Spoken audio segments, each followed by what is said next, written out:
Hey guys, thanks for tuning in and making it work. I'm Jimmy. If you haven't been here before, thanks for watching. Stay tuned. Mitsubishi body shop car. That's going to require a camber kit in the front and an adjustable upper control arm or eccentric bushing in the rear. There's no camber adjustments front or rear on this car. Mitsubishi Outlander, I believe it is. Yeah, Outlander Sport 2-wheel drive. Stock upper control arm, aftermarket upper control arm for adjusting camber.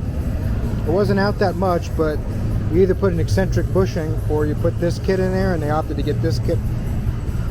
I wish it was something less obvious that the car's been in an accident, but that's what they chose.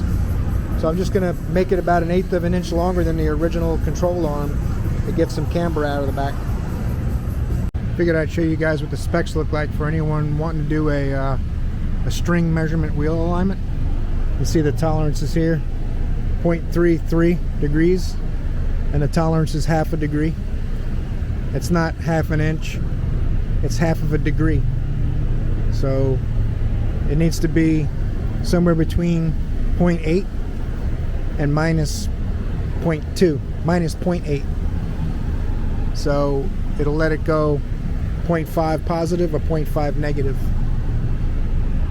So just so you get a little bit of an idea. Steering axis inclination, 12.75 degrees with a 1.5 degree window, and the total toe 0.08 degrees. That's 0.08 of a degree, or 0.16 of a degree window. So it can be about 0.25 or so to minus, you know what I mean? So just to give you guys an idea what the specifications are and the window they give you to do an alignment correctly. And measuring SAI with strings can be pretty difficult. Even caster, you know, 2.75 degrees with a 1/2 a degree window. So 3.25 to 2.25 degrees of caster. So, and that's how that goes. Alright, she's all locked in. Camber's good, caster's good, toe's good. Pretty happy with that. A lot of red before, all green after. Alright guys, we made a whole bunch of stuff work this week. It was real busy. Appreciate you guys watching. If you haven't subscribed or clicked like or something yet, leave a comment. Maybe share the video with somebody you think might be interested. Appreciate you guys watching.